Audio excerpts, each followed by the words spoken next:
लड़की ने जी क्यों कत्ल किया अपने बाप को। आज से पहले भी इस तरह से बेटियां अपने बापों को कत्ल करती आई। बच्ची को जब कहा कि तुम पिस्टल चलाओ, उसी पिस्टल को पकड़ाया गया तो बच्ची को समझ नहीं आया कि पिस्टल किस तरह से चलानी। सीसीटीवी फुटेजेस सामने आती हैं जिससे मुलजिम का चेहरा वाज़ेह तौर पर देखा जा सकता।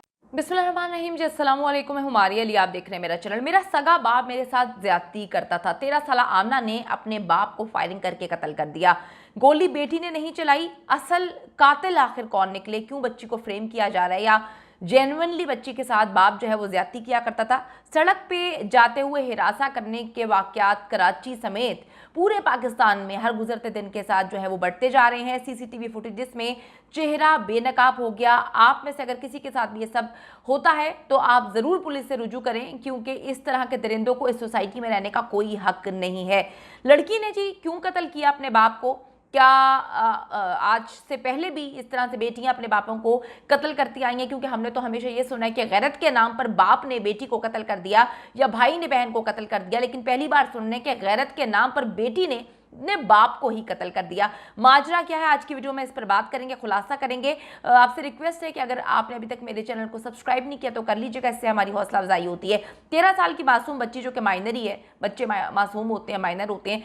18 साल से कम उम्र बच्चे जो हैं वो उनके गार्डियन जो हैं उनके पेरेंट्स होते हैं। लेकिन अब मामला ये है कि अगर आप अपने घर में ही महफूज नहीं हैं तो आप किसको कहानी सुनाएंगे। अब ये मामला जो है ये निकल के आ रहा था कि बच्ची के साथ बाप ज्यादती किया करता था, जिसकी बिना पर बच्ची ने जो है माँ को बताया, लेकिन माँ ने नहीं सुना तो फिर बच्ची ने कत्ल कर दिया अपने बाप को। 13 साल बेटी ने अपने सगे बाप को पिस्टल से फायर करके कत्ल कर दिया।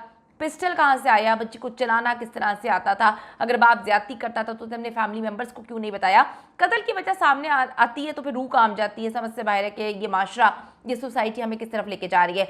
गुजरपुरा का इलाका करोल घाटी के करीब बेटी ने जी घरेलू झगड़े पर, और कहा जाता है, मैं इसको मुबैना इसलिए लफ्ज़ यूज़ करूँगी कि अभी कंफर्म पुलिस ने नहीं किया कि बाप जो है वो बेटी के साथ ज्यादती, ज़बरदस्ती या जो है उसका रेप किया करता था, तो उसको फायरिंग करके जो है वो कत्ल कर दिया। बाप का नाम बिलाल है।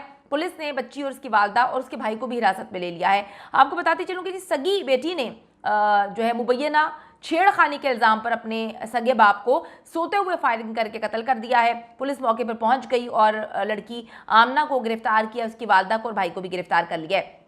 मकतूल की मामी वहाँ पे पहुंची, उन्होंने रोते हुए बताया कि मेरा भांजा जो है वो तो 5 वक्त का नमाजी है और इन्होंने तो जानकर जो है, कोई झगड़ा नहीं होता था, इन्होंने जानकर कत्ल किया है और ये गलत किस्म के लोग हैं। पुलिस के मुताबिक मुलजिम और उसकी वालदा भाई पुलिस को हिरासत में जब लेकर गए हैं, शवाहिद मिले हैं, चीज़ों को देखा है, तो पता चला है कि जी बच्ची को जब कहा कि तुम पिस्टल चलाओ, उसी पिस्टल को पकड़ाया गया तो बच्ची को समझ नहीं आया कि पिस्टल किस तरह से चलानी है, तो उसको पकड़ना भी नहीं आता तो फिर वो चला कैसे सकती है। अभी मैं आपको बताती चलूँ, हकाइक बहुत जल्द पुलिस कहती है सामने आ जाएंगे। मकतूल की 3 बेटियां और 2 बेटे, यानी कि 5 बच्चे हैं। पांचों के पांचों बच्चे अपने बाप के खिलाफ क्यों है, इसकी भी इन्वेस्टिगेशन होनी चाहिए कि बाप ऐसा क्या करता था जिसके बिना पर बच्चे अपने बाप से इतने नफरत करते थे और फिर उसको कत्ल कर दिया।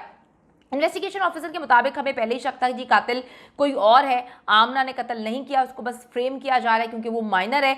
कत्ल के वक्त मौजूद बिलाल जो है, मकतूल जो बिलाल है वो सो रहा था।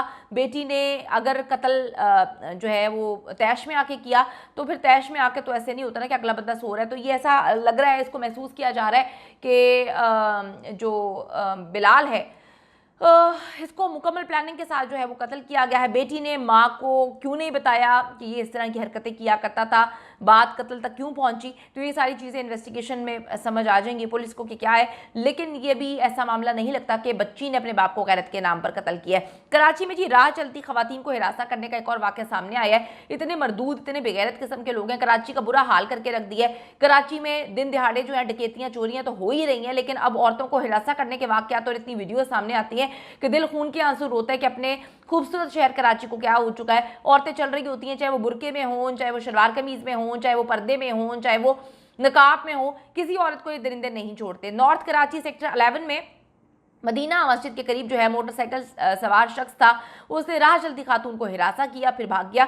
सीसीटीवी फुटेजेस सामने आती हैं जिससे मुलजिम का चेहरा वाज़ेह तौर पर देखा जा सकता है। पुलिस ने जी अब उसकी तलाश का सिलसिला शुरू कर दिया है। इससे पहले भी 3-4 वाकयात इसी हफ्ते में पेश आ चुके हैं, जहां पर जो है राह चलती लड़कियों को हिरासा करते हैं, पकड़ के जो है इनको कुटना चाहिए, क्योंकि इनको शर्म है आ नहीं है। अक्सर लोग जो है इनको पकड़ते हैं, मारते हैं, पीटते हैं। तो पुलिस को चाहिए कि नाके लगाएं, पुलिस को चाहिए कि इन्वेस्टिगेशन करते रहें।